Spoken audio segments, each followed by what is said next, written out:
तो आज हम करेंगे जनरेशन ऑफ कंप्यूटर्स क्या क्या है। ये एक ऐसा टॉपिक है जिसके ऊपर शॉर्ट 100% क्वेश्चन आपको आता ही आता है। ठीक है, आपने जितने एमसीक्यूज अभी देखे भी हैं तो आपको दिख गया होगा कि first generation, second generation, third generation, किसी ना किसी जनरेशन के ऊपर क्वेश्चन जरूर होता है और ये आपके पेपर में भी पक्का होता है। अंबेडकर वाला उदंत अब डेसू के अंदर आ गया है, that is Delhi entrepreneurship and skill university. पहले अंबेडकर उसके अंदर था बीसीए के लिए, लेकिन अब बीसीए के लिए वापस पिछले साल it has come into IP university. पर आप डेसू से भी वो कर सकते हो बीसीए। उसमें बैचलर्स ऑफ कंप्यूटर साइंस करके नाम दिया हुआ है उन्होंने, उसको थोड़ा सा डिफरेंट नेम है, बट वही कोर्स ऑलमोस्ट सेम है। और उसमें जो एडमिशन है वो आपके 12th के मार्क्स के बेसिस पे होती है, एंट्रेंस नहीं है उनका। ठीक है, सो हमारे पास 5 जनरेशन्स ऑफ कंप्यूटर्स होती हैं। सो टोटल अगर हम बात करें कि जब से कंप्यूटर हमारे पास बनने शुरू हुए, हमने कंप्यूटर यूज करने शुरू किए, तब से आपके पास कितनी जनरेशन्स में आप कंप्यूटर्स को क्लासिफाई कर सकते हो। तो आप कंप्यूटर्स को क्लासिफाई कर सकते हो in 5 generations. First generation of computers, second generation of computers, third generation of computers, then fourth generation and then fifth generation of computers. ठीक है, सो जनरेशन ऑफ कंप्यूटर्स में है क्या? इट्स बेसिकली हिस्ट्री कि किस तरह से एवोल्यूशन हुई कंप्यूटर्स की। So computer has evolved from a large size simple calculating machine to a smaller but more powerful machine, है ना। तो आपके पास बहुत बड़े साइज के कंप्यूटर्स होते थे पहले, और प्रोसेसिंग कैपेसिटी उनकी कम होती थी।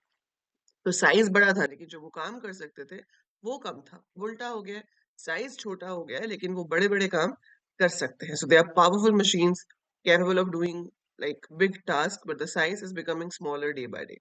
The evolution of computer to the current state is defined in terms of generation of computers. Each generation of computer is designed based on some technological developments, resulting in better, cheaper, and smaller computers that are more powerful, faster, and efficient than the predecessors. ठीक है, वो तो basic सी चीज है।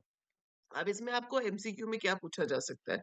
MCQ में पूछा जा सकता है कि भाई कौन सी टेक्नोलॉजी उसमें यूज होती थी, कौन से डिवाइसेस यूज होते थे, है ना, कौन सी प्रोग्रामिंग लैंग्वेज उस जनरेशन में यूज होती थी। तो वो सारी चीजें आपको यहाँ पर पता होनी चाहिए। ठीक है, सो करंटली हमारे पास 5 जनरेशन ऑफ कंप्यूटर्स हैं। तो ये फर्स्ट जनरेशन ऑफ कंप्यूटर्स 1940 से 1956 तक हम कहते हैं कि फर्स्ट जनरेशन ऑफ कंप्यूटर्स थे।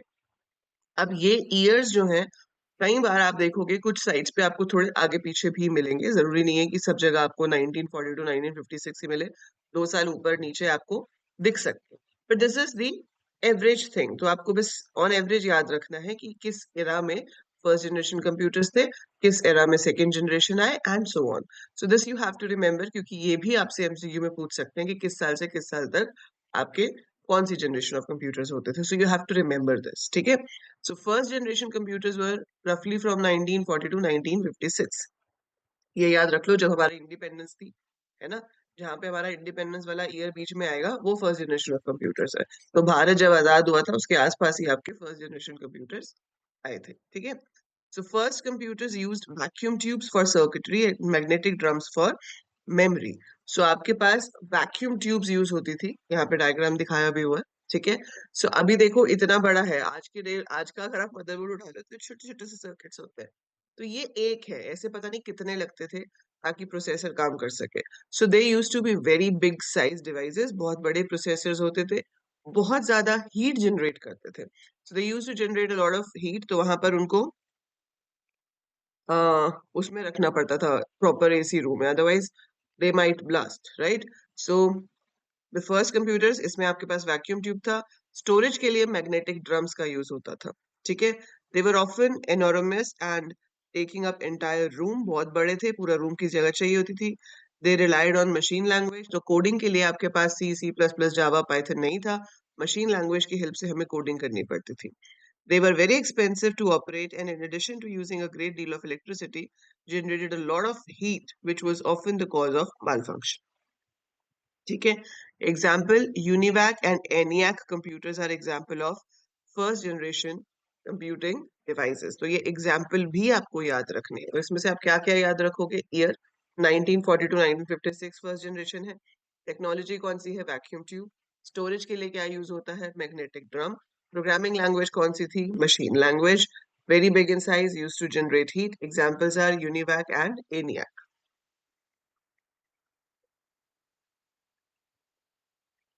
Very good Swati. ठीक है. इसके एडवांटेजेस, डिसएडवांटेजेस. एडवांटेजेस क्या है? It was only electronic device at that time, first device to hold memory. तो उसके एडवांटेजेस थे उस टाइम के हिसाब से, ये भी बहुत बड़ी चीज थी, है ना. जब वो बना था, जब वो फर्स्ट जनरेशन कंप्यूटर्स आए थे, उस टाइम पे एक ऐसी मशीन होना जो कि कैलकुलेशंस खुद से कर सके, जिसके अंदर आपका प्रोग्राम स्टोर हो सके, वो ही बहुत बड़ी चीज थी. अब देखो ना, जब हम छोटे थे, हम छोटे तो चलो थे, तब तो क्या ही था. जब आप लोग छोटे थे, जब आप लोग छोटे थे तो हमारे पास केबल टीवी होता था घर में. होता था ना. आप टीवी पे वही चैनल देख सकते थे जो आ रहा है. चैनल चेंज कर सकते थे. लाइक अगर आपको कार्टून देखना है, तो आप क्या कर सकते थे? ज्यादा से ज्यादा आप चैनल चेंज करोगे, वहां पे जो भी कार्टून आ रहा है वो आपको देखना पड़ेगा. जब हम छोटे थे, हमारे को सिर्फ संडे को दूरदर्शन पे कार्टून आते होते थे. वीकडेज पे तो कार्टून जैसा कोई सीन ही नहीं था. सिर्फ संडे होता था, जब वहां पे सुबह कुछ बच्चों वाले प्रोग्राम्स आते थे. ठीक है. तो वो हमारे पास वो 2-4 घंटे होते थे कि संडे को ये 2-4 घंटे बच्चों वाले शोज आएंगे टीवी पे, जो आप देख सकते हो. आपके टाइम पे क्या हुआ? बहुत सारे चैनल्स हो गए. आपके पास डिज्नी जूनियर है, पोगो है ना. देन कार्टून नेटवर्क है, तो आप उस पे लगा के जो भी आ रहा है वो देख सकते थे. आज के टाइम में क्या है? चैनल्स को कोई पूछ ही नहीं रहा है. ओटीटी है, जब मर्जी यूट्यूब खोलो, जो देखना है वो देखो, है ना. तो आपको तो टाइम की कोई बाउंडेशन ही नहीं है ना, कि मुझे जो आ रहा है वो देखना पड़ेगा. It's like what ever you want you can watch. एक टाइम पे ये चीज भी पॉसिबल नहीं थी ना, तब भी लगता था कि ऐसे कैसे हो सकता है, जो मर्जी देखो. इसको क्या कहते हैं? Video on demand. कि जो चाहिए वो देखेंगे हम. वी आर नॉट बाउंड कि ये आ रहा है तो हमें यही देखना है. राइट. सो ये चीजें, हर चीज में एवोल्यूशन होती है, सेम वे यहाँ पे हुई है. तो जब वो चीज आई थी नई, जब नया नया केबल टीवी आया था, तब इट वाज अच्छा, इतने सारे चैनल आएंगे. तब क्योंकि उससे पहले सिर्फ दूरदर्शन था. और जब दूरदर्शन भी नहीं आया था, जब टीवी ही आया था, तब वो भी बहुत बड़ी चीज थी. तो जैसे जैसे एडवांसमेंट होती रहती है, ठीक है. सो जैसे जैसे एडवांसमेंट होती रहती है, चीजें बेहतर बेहतर बेहतर होती जाती हैं. ठीक है. So too bulky, large in size, vacuum tubes, they are producing heat, ये सारी इसकी प्रॉब्लम्स थी. फिर आया आपके पास second generation computers. Second generation computer started from 1956 to 1963. इसमें जो वैक्यूम ट्यूब्स थी वो रिप्लेस हो गई, उसकी जगह पर आ गए ट्रांजिस्टर्स. ठीक है. Transistors replace vacuum tubes and ushered in the second generation of computers. अब इसमें क्या हुआ कि आपके पास बाइनरी मशीन लैंग्वेज से वो सिंबॉलिक लैंग्वेज पे आ गए. तो इसको क्रिप्टिक सिंबॉलिक लैंग्वेज कह लो, या आप इसको असेंबली लैंग्वेज भी कह सकते हो. धीरे धीरे हाई लेवल लैंग्वेजेस भी इसमें यूज होनी शुरू हो गई, जैसे कि COBOL and Fortran. These were also the first computers that stored their instructions in their memory. तो इसमें आपके पास मेमोरी में इंस्ट्रक्शंस भी स्टोर हुई. पहले सिर्फ हम डेटा कर रहे थे मैग्नेटिक ड्रम्स में, बट यहाँ आपका प्रोग्राम भी स्टोर होने लगा, और वो आपके डेटा पे काम कर सकता था. ठीक है. सो मेन डिफरेंस जो है, कि वैक्यूम ट्यूब की जगह ट्रांजिस्टर्स आ गए, साइज छोटा हो गया, कैपेबिलिटीज बढ़ गई, प्रोग्रामिंग लैंग्वेजेस आ गई जो आप यहाँ पर यूज कर सकते थे. Does anyone know the full form of COBOL? किसी को कोबोल और फॉर्ट्रैन की फुल फॉर्म पता है? Have you heard of these languages? आपने सुना है कभी कि ऐसी लैंग्वेजेस होती हैं? Yes Lakshmi, you raised hand. हटा क्यों लिया बेटा? You can raise hand if you want to answer by speaking, like you want to speak and give the answer. बोल के आंसर देना चाहते हो तो आप हैंड रेज कर सकते हो, या आपको डाउट पूछना है तो आप हैंड रेज कर सकते हो. चैट में लिखने के लिए हैंड रेज करने की जरूरत नहीं है. Very good, very good. क्या बात. So Fortran is formula translation language. So Fortran, formula translation. So formula translation language उस टाइम पे यूज होती थी for numerical calculations. तो जहां पर बहुत ज्यादा calculations चाहिए, बहुत सारा numbers के ऊपर काम हो रहा है, तो हम Fortran यूज करते थे. COBOL was common business oriented language. So common business oriented language was used for business oriented task, कि हमें जैसे स्टूडेंट के मार्क्स स्टोर करने हैं, फिर उसमें से कभी फेच करके देखना है, या कुछ भी ऐसा काम करना है, तो वहां पर आपका कोबोल होता था. ठीक है. So these were the two languages. So Fortran specifically for working with numbers, COBOL to work with business data. उसके बाद आ गई हमारे पास सी लैंग्वेज. तो वो जनरल पर्पस लैंग्वेज थी, जो कि इन दोनों को खत्म करके, मतलब वो दोनों का काम खुद ही कर सकती थी. तो people started preferring doing C rather than doing these. हाँ, basic is also there. Basic की full form क्या होती है?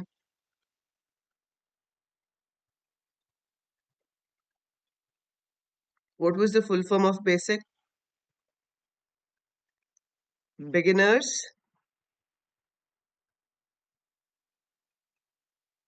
all purpose symbolic instruction code. Very good, Harshita. ठीक है.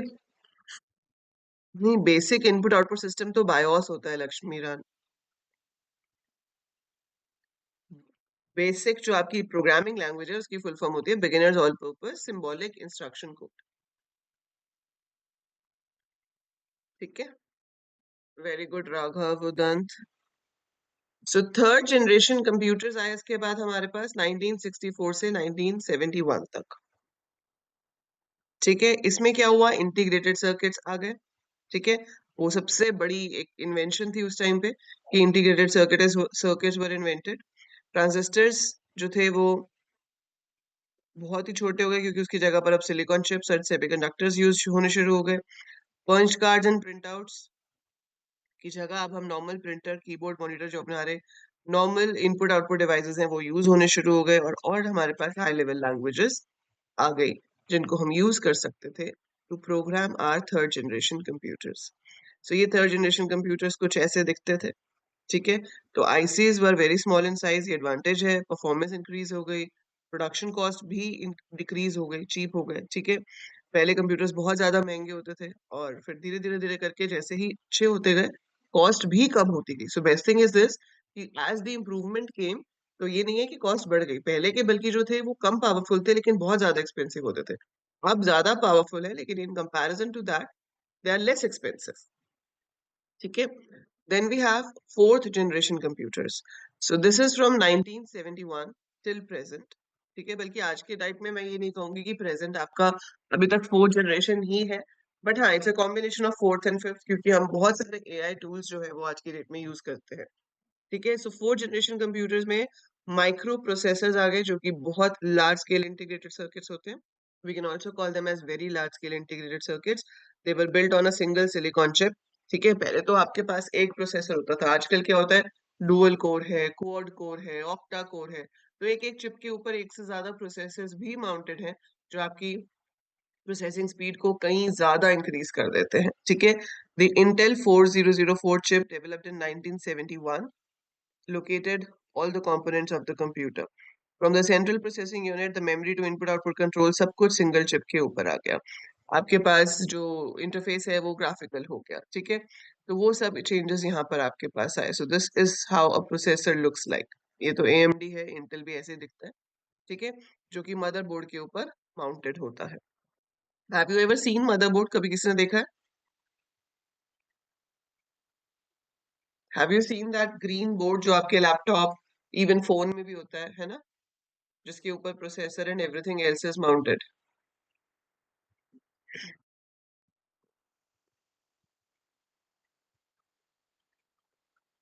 तो उसके बाद आए हमारे पास फिफ्थ जनरेशन कंप्यूटर्स जो आज की डेट में भी हैं और इस पे तो काम चलता ही रहेगा. Which is basically artificial intelligence या इसे हम KIPS भी कहते हैं. Knowledge information processing system.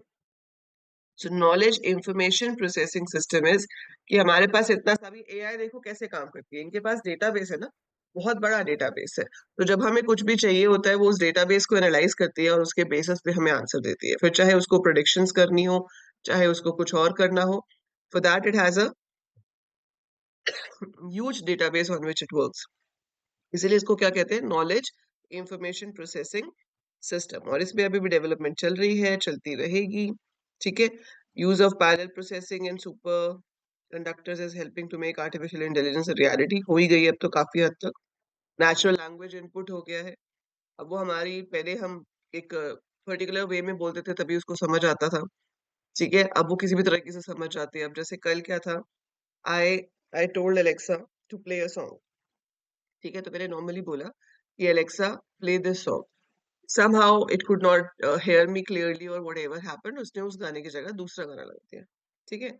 तो मैंने उसको फिर वैसे ही जैसे मजाक में होता ना, मैंने बोला अरे अलेक्सा ये वाला गाना लगा दे। सो आई स्पोक इन हिंदी, ठीक है, विदाउट रियलाइजिंग कि उसको हिंदी भी समझ आ जाएगा। बट उसको दो लैंग्वेजेस समझ आती हैं, इंग्लिश भी और हिंदी भी, ठीक है। And it was not that I am giving an instruction. एक होता है ना कि आप उसको प्रॉपर वर्ड्स में इंस्ट्रक्शन दे रहे हो, जैसे आप उसको बोल रहे हो कि एलेक्सा ये जो भी सॉन्ग है उसको हिंदी में भी आप एक प्रॉपर तरीके से बोल रहे हो। I didn't say that way. Neither my tone was of giving a command. I just said कि Alexa यार ये वाला गाना लगा दे, just like this, and it took my command and it played that song. So this is natural language input कि AI को वो इतना strong कर रहे हैं कि the way we talk, the way we talk to each other and give commands, वो उसको भी accept कर रहा है ना। So technology is improving day by day, things are coming day by day.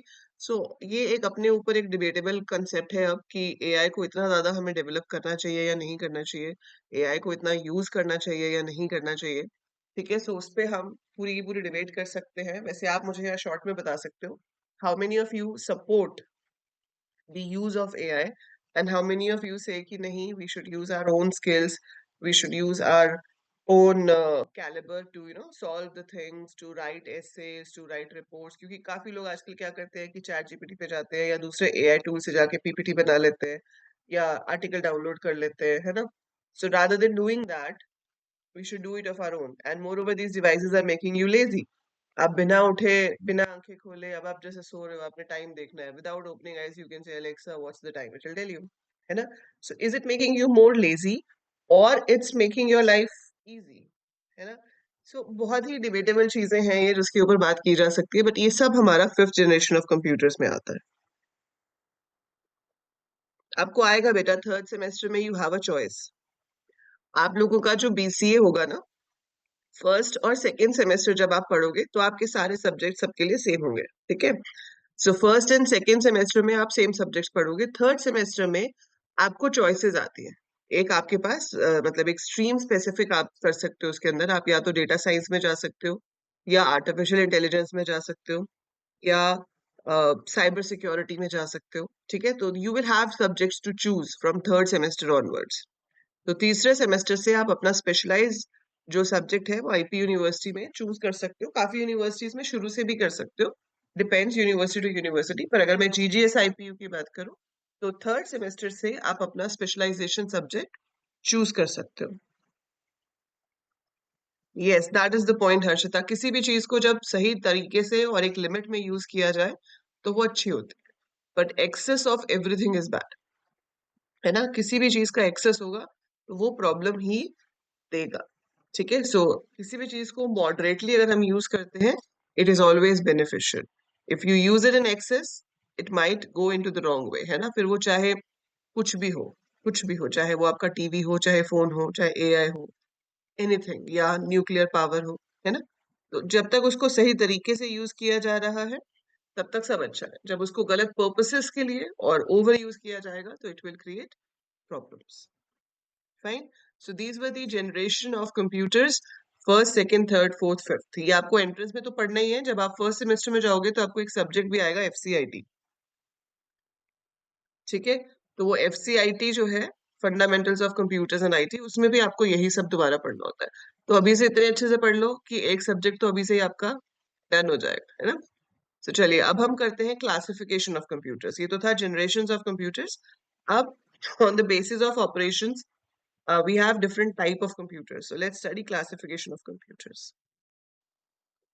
So now when we talk about classification of computers, so on the basis of their working, कि वो internally काम कैसे कर रहे हैं, हमारे पास तीन category of computers होते हैं, ठीक है। Analog computers, digital computers and hybrid computers। बहुत simple सा concept है इनका। Analog computers क्या होते हैं, जिसमें आपका जो data है वो frequency की form में measure होता है, ठीक है।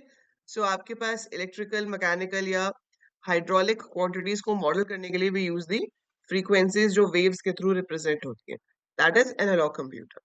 डिजिटल कंप्यूटर है जहाँ पे हर चीज आपकी जीरोस एंड वंस में रिप्रेजेंट होती है, और या डेसिमल में 0 to 9 डिजिट्स यूज करके होती है। सो जहाँ पर नंबर सिस्टम आपका यूज होता है, perform calculations to represent data, to manage data, to do the processing, those are digital computers। जैसे आपने सुना होगा, जब हम घड़ी लेते हैं तो हमारे पास होता है, एक होती है एनालॉग वॉच, एक होती है digital watch. Same way weighing machine होती है, वो भी एनालॉग होती है, डिजिटल होती है। एनालॉग में क्या होता है, सुइयां होती हैं, है ना? तो आपकी जो वॉल क्लॉक है, अगर उसमें वो वाली है कि बड़ी सुई छोटे पे, और वो जो भी आप टाइम देखते हो, दैट इज एनालॉग क्लॉक, कि वो मूव कर रही है हर सेकंड पे, टिक टिक टिक टिक करके, और आप वहां से टाइम देख सकते हो। उसमें आपको दिमाग लगाना पड़ता है देखने के लिए कि टाइम क्या है। अगर आपको उसका कंसेप्ट नहीं पता, you will not be able to get the time. लेकिन डिजिटल क्लॉक में क्या होता है, सीधे सीधे टाइम लिखा हुआ होता है। ठीक है, it's written in the form of numbers. So वो डायरेक्ट आपको टाइम लिखा मिल जाता है। Same is the case with weighing machine. Same so computers की जो इंटरनल वर्किंग होती है, अगर वो आपकी जो डेटा है वो फ्रीक्वेंसी फॉर्म में या सिग्नल्स की फॉर्म में सेव हो रहा है, so that is said to be analogue. And अगर नंबर्स की फॉर्म में हो रहा है तो वो डिजिटल है। और अगर इन दोनों का मिक्सचर आ जाए कि बेस्ट बेस्ट जो दोनों में से है वो यूज करके हम एक कंप्यूटर की ऑपरेशंस डिफाइन करें, तो that is called hybrid computer. Reasoning और करंट अफेयर्स नहीं बेटा, आईपीयू में जीके में सिर्फ साइंस और आईटी के ऊपर बेस्ड क्वेश्चंस आएंगे। ठीक है, now on the basis of their processing power, कि उसमें एक प्रोसेसिंग पावर कितनी है, we can divide it into parts like we have super computers. Now what are super computers? Super computers are the fastest computer ever. ठीक है, सबसे fast processing जो कर सकते हैं वो आपके सुपर कंप्यूटर्स कर सकते हैं। ठीक है, so the fastest and most powerful type of computers are supercomputers. They are very expensive and are employed for specialized applications that require immense amount of mathematical calculations. जैसे कि weather forecasting हो गया, ठीक है, या जहां पर भी बहुत ज्यादा कैलकुलेशंस की जरूरत पड़ती है, वहां पर सुपर कंप्यूटर्स यूज होते हैं। For example animated graphics, fluid dynamic calculation, nuclear energy research and petroleum exploration, कि कहाँ पर पेट्रोल मिल सकता है, bye checking the various factors of surroundings and all. The chief difference between a supercomputer and a mainframe is that a supercomputer channels all its power into executing a few programs as fast as possible, whereas mainframe uses its power to execute many programs concurrently. अभी हम difference कर रहे हैं, पर आपको पहले पता होना चाहिए कि इसमें मेन फ्रेम होता क्या है। ठीक है, तो मेन फ्रेम कंप्यूटर्स क्या होते हैं? मेन फ्रेम कंप्यूटर्स होते हैं, बहुत बड़ा प्रोसेसर होता है, और उसके साथ मल्टीपल सीपीयूज जो है वो अरेंज होते हैं। ठीक है, सो एक कंप्यूटर के साथ मल्टीपल यूनिट्स जिसे हम कहते हैं, like monitor, keyboard and mouse. तो सीपीयू एक ही है, लेकिन टर्मिनल एक से ज्यादा है। ठीक है, तो one single CPU is serving multiple terminals. तो उसमें छोटे छोटे प्रोग्राम एग्जीक्यूट हो रहे हैं, लेकिन कंकरेंटली साइमल्टेनियसली एग्जीक्यूट हो रहे हैं। लेकिन सुपर कंप्यूटर का काम ये नहीं है। सुपर कंप्यूटर एक पर्टिकुलर टास्क के लिए बनाया गया है, वो उसी टास्क को एग्जीक्यूट करेगा, लेकिन फास्टेस्ट स्पीड पॉसिबल से। ठीक है, तो वो फास्टेस्ट स्पीड पॉसिबल से उसको एग्जीक्यूट करता है। Mainframe में a very large and expensive computer capable of supporting hundreds or even thousands of users simultaneously. In the hierarchy that starts with a simple microprocessor, जो कि वॉच वगैरह में use होता है, at the bottom and moves to supercomputers at the top. Mainframe are just below your supercomputers. ठीक है, उसके बाद आपके पास आ जाते हैं mini computer. So mini computers are, हम जो यूज करते हैं वो माइक्रो कंप्यूटर्स हैं। ठीक है, a mid-size computer in size and power, mini computers like between workstation and mainframe. In the past decade, the distinction between large mini computers and small mainframes has blurred. तो वो तरह main frame की तरह ही काम कर सकते हैं, ये एक टाइम पे 4 से 200 यूजर्स को सपोर्ट कर सकते हैं। ठीक है, हम जो यूज करते हैं वो आपके माइक्रो कंप्यूटर्स हैं। सो माइक्रो कंप्यूटर में आपका डेस्कटॉप कंप्यूटर आ जाता है, लैपटॉप आ जाते हैं, और आपके टैबलेट्स और ये सब आ जाते हैं। ठीक है, so that all comes under your micro computer. So ये क्लासिफिकेशन आपको पता होनी जरूरी है। ठीक है, अब इस क्लासिफिकेशन में आपको एक चीज और पता करनी है कि आपके पास ये जो सुपर कंप्यूटर है और मेन फ्रेम कंप्यूटर है, आप मुझे इन दोनों का एक एक एग्जाम्पल बताओगे। अभी सर्च करके बताओ, या जैसे भी, you have to name one super computer और may be the first super computer. ये तो पूछा जाता है बहुत बार। Have you heard of Param? PARAM?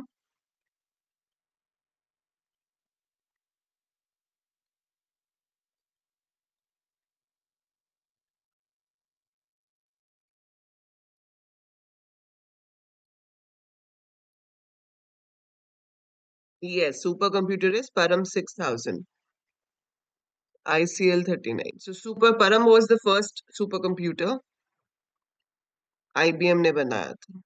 Good. Yes मोहित, आज का तो ऑलमोस्ट हमने कर लिया बेटा, आज आप काफी लेट हो गए। आपको लगा कि आज भी 12 बजे क्लास होगी? कल I was late so we had it at 12। अच्छा, कल क्लास नहीं है because Holi. Happy Holi in advance to every one of you. So tomorrow we will not be having a class. Now we'll have on Saturday. On Saturday को time से आ जाना, क्योंकि Saturday को हम नंबर सिस्टम शुरू करेंगे। और नंबर सिस्टम पे आपको काफी क्वेश्चंस पूछे भी जाते हैं। So have to make sure कि आप नंबर सिस्टम शुरू से करो और अच्छे से करो।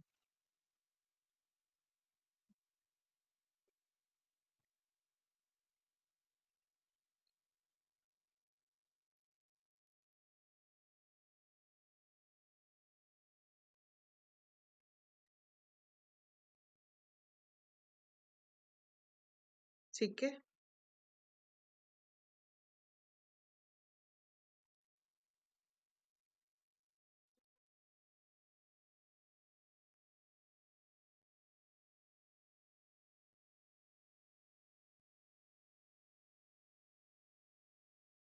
जरूरत नहीं है मोहित, जो मैंने आज पढ़ाया वो सिर्फ ये वीडियो देख लेना आप। Don't, no need to read, no need to read any book. बाकी जो जिस पीडीएफ से मैंने पढ़ाया है वो पीडीएफ मैं आपको अभी व्हाट्सएप ग्रुप पे शेयर कर देती हूँ। ठीक है, और आपके उस वाले ग्रुप पे भी अपना, जो ऐप के अंदर है। सो वो वाली पीडीएफ से पढ़ लो जो मैंने पढ़ाया है। Just watch the video and then if you want to revise you can revise from the PDF. Arihant या जो भी बुक आप ले रहे हो वो बुक्स मैंने आपको बोली है, सो दैट आप उसमें से जीके, इंग्लिश या मैथ्स पढ़ सको। कंप्यूटर अवेयरनेस के लिए जो मैं पढ़ा रही हूँ उसके अलावा आपको कहीं से कुछ पढ़ने की जरूरत नहीं है। ठीक है, so what ever I am teaching, go through that. जो एमसीक्यूज मैं आपको करा रही हूँ कंप्यूटर अवेयरनेस के, वो करो। बाकी आपको इधर उधर कुछ भी करने की जरूरत नहीं है। ठीक है, चलिए। अब आप मुझे कुछ सवालों के जवाब देंगे। हमने कल पढ़ा था वॉन न्यूमैन आर्किटेक्चर। ठीक है, so tell me which input device is used to digitize the content on paper? मैं अभी लिंक भेज रही हूँ राघव बना के। आप मुझे बताओ। हाँ वो ठीक है बेटा।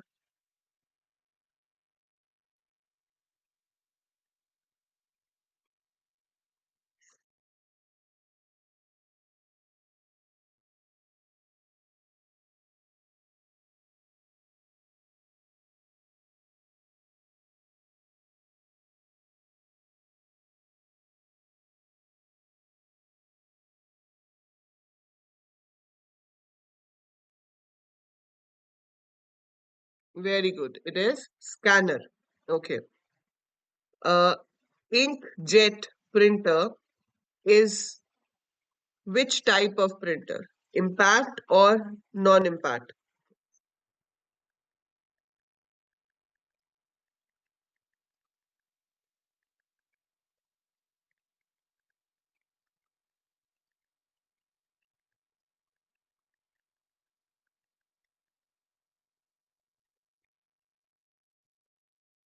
It's a non-impact printer. Okay. Now you have to tell which of the following is volatile memory, RAM or ROM? Which of the following is volatile memory, RAM or ROM?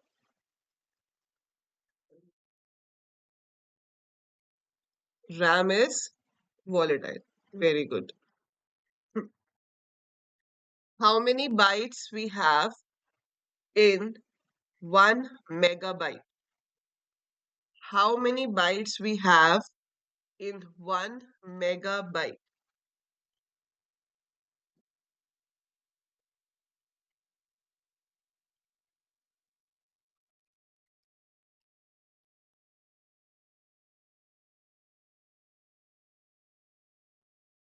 1024 kilobytes. Udant ने सही answer दिया है। मैंने आपको how many bytes पूछा था, राघव का भी सही है। सो या तो आप इसमें लिखोगे 1024 मल्टीप्लाइड बाय 1024। ठीक है, सो 1024 multiplied by 1024 kilobytes, sorry bytes, या फिर 1024 kilobytes, one of the two. Yes, Mohit, correct. Swati, now it's correct. Understood, na? Okay. How many bits are there in one nibble? How many bits are there in one nibble?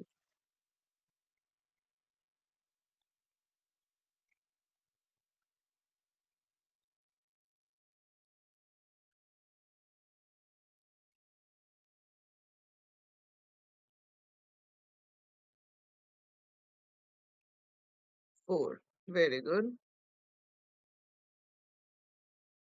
Okay, last question. Which of the following device is used to play games? Which of the following input device is used to play games? Light pen, digitizer, joystick, or okay, out of these three you tell. Light pen, joystick, digitizer. हाँ, controller के ऊपर joystick होती है ना, वो जो move करने वाला बटन होता है, दैट्स जॉयस्टिक, जिसके थ्रू आप आगे पीछे मूव कर सकते हो, उसको हम जॉयस्टिक ही कहते हैं। ठीक है, गुड गुड गुड। सो चलो, ये कल वाला तो आपको याद है, तो अब आज वाला पढ़ो। ठीक है, सो आप आज वाला पढ़ेंगे, और फिर आप जो आपके अंदर मॉक टेस्ट हैं वो ट्राई करने शुरू किया आपने? जो मॉक टेस्ट हैं ऐप में, have you started working on it?